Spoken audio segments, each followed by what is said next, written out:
Simple lang. Pwede pipicture lang natin. Tapos, ipo-post.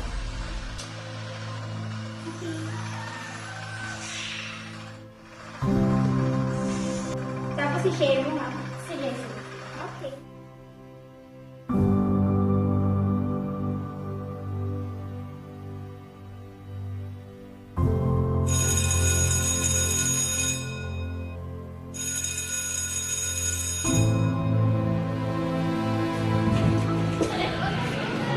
Galing ko talaga na yan, no? Pinost mo talaga. Pinost ko nga. Perfect. Diba?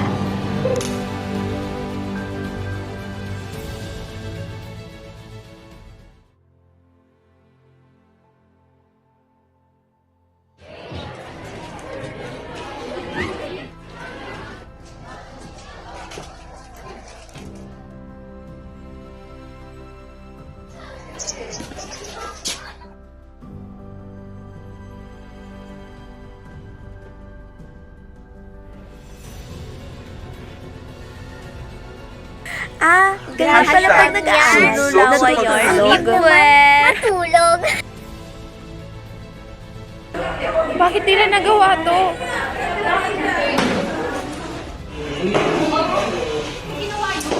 How dare you! Ano ba ang problema mo? Nagmamakaangan ba yan?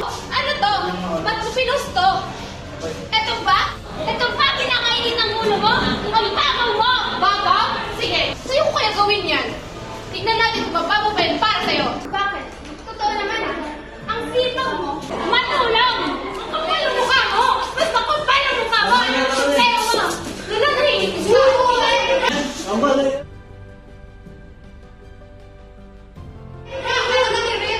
ka! My God, class!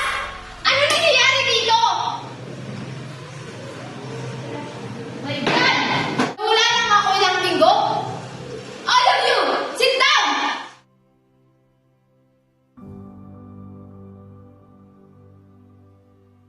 Class, listen carefully.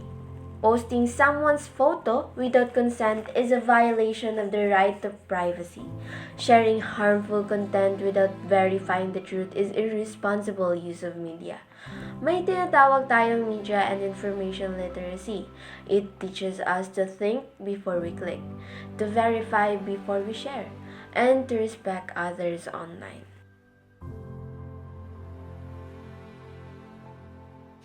Human rights protect our dignity, hindi lang sa personal, pati sa online.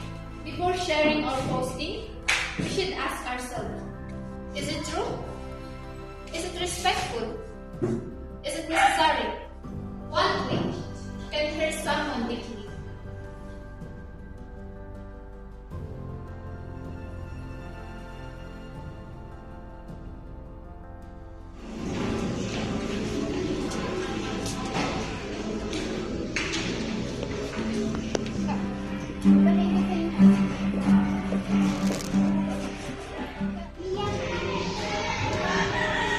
I just want to say sorry.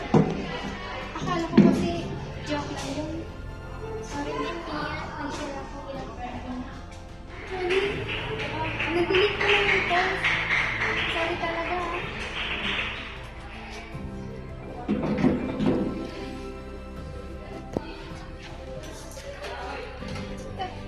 Make mistakes. Naiintindihan ko naman kayo. Okay na yun. Napatawad ko lang kayo. In today's digital world, we have the power to create and share information instantly through the internet and social media.